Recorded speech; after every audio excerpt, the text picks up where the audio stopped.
ମୁଁ ହାଟଗଡ଼ା ଗ୍ରାମ ପଞ୍ଚାୟତ ସରପଞ୍ଚ। ମୋ ନାଁ ନାରାୟଣ ମନ୍ଦିବାଲି, ବ୍ଲକ ସିମଲିଗୁଡ଼ା। ମୁଁ କହିବାର ତାତ୍ପର୍ଯ୍ୟ ଏହି ଯେ ମୋ ଗ୍ରାମ ପଞ୍ଚାୟତରେ ମୋ ସେବା କେନ୍ଦ୍ର ନାହିଁ।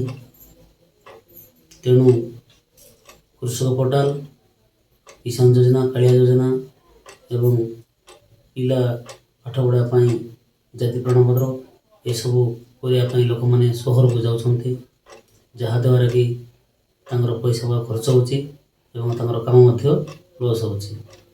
ଏଣୁ ମୁଁ ସରକାରଙ୍କୁ ଅନୁରୋଧ କରୁଅଛି ଯେ ମୋ ହାଟଗଡ଼ା ଗ୍ରାମ ପଞ୍ଚାୟତରେ ଏକ ସେବା କେନ୍ଦ୍ର ଦେଲେ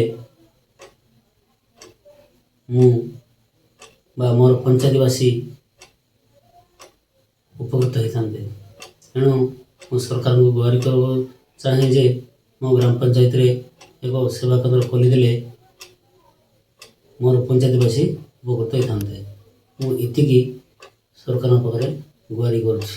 ଧନ୍ୟବାଦ।